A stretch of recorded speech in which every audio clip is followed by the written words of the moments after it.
It's been a very uneasy performance from the Indians in this match against Nepal. In the first 15 overs, Nepal will happily accept the gifts that came from the neighbour. You're watching Cricbuzz Comm Box powered by AMD. What's happening, Joy?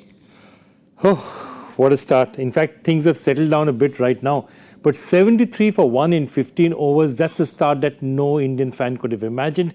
In fact, it was even worse. It was 65 for no loss. They were cruising out there when they lost Kushal Bhuttel, and now the run rate has come down a bit. It just 8 runs in the last 5 overs. But this has been a dominant Nepal performance. I suppose the bowlers can't really be blamed too much for what's happened. If Virat Kohli drops a catch, Shreyas Iyer drops a catch, an easy one dropped by Ishan Kishan behind the stumps, you can't really blame it on the bowlers. Exactly. Within the first 5 overs, 3 catches dropped. 1 regulation slips catch, 1 that Kohli would have normally taken in his sleep, and then Ishan Kishan it looked very ugly the way he missed it. It's just one of those things. But just that situation just allowed the batsmen to play with a lot of confidence, knowing that they've got these lives. Maybe luck is their way today. And Kushal Bhuttel, the way he batted today was fantastic. One of the things they did, if you notice very carefully, is that they went forward and made sure they negated the swing by walking down at the bowlers, both Kushal and Asif, and then took it on the full. And those 2 sixes that Kushal has hit, they were absolutely fantastic. They attacked back, and that's one thing that Nepal has done really well today. That 10k difference in speed as compared to the last game perhaps helps matters as well. You can't do that against a Shaheen Shah Afridi or a Haris Rauf.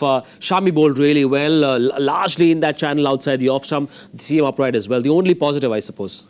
Yeah, Shami bowled well, but again, Shami would also said, he created one opportunity, didn't get it. I was a bit disappointed by seeing the way Siraj bowled because he didn't adjust his length. He gave this first over as a maiden. So if you look at it, his next 3 overs went for 24 runs, 8 and over.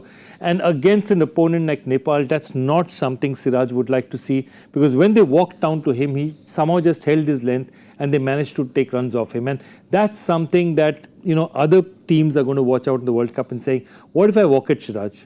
How much of a difference is it going to make? And these are things that are not hidden in international cricket. Siraj will have a good hard look and say, what do I need to do to change this? Another wicket has just fallen. Ravindra Jadeja has sent Bhim Sharkey back, a clean bowl, 7 of 17. So this is where in the middle overs, Jadeja and Kuldeep Yadav will want to tighten the screws. What's happened in the first 15 overs has perhaps allowed Nepal the opportunity to settle down and at least bat out the 50 regardless of how much they score.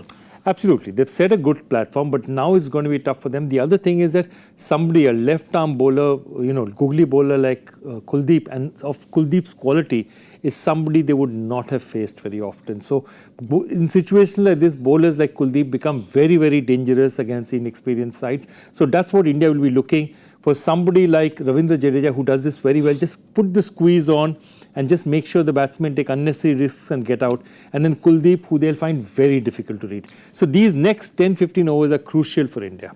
Yes, well, that's where it is, and possibly the wicket of Bhim Sharkey will wake up the Indian fielding and hopefully fewer lapses from an India point of view. That's it from Joy Bhattacharya and I on Cricbuzz Comm Box powered by AMD. We'll see you again soon.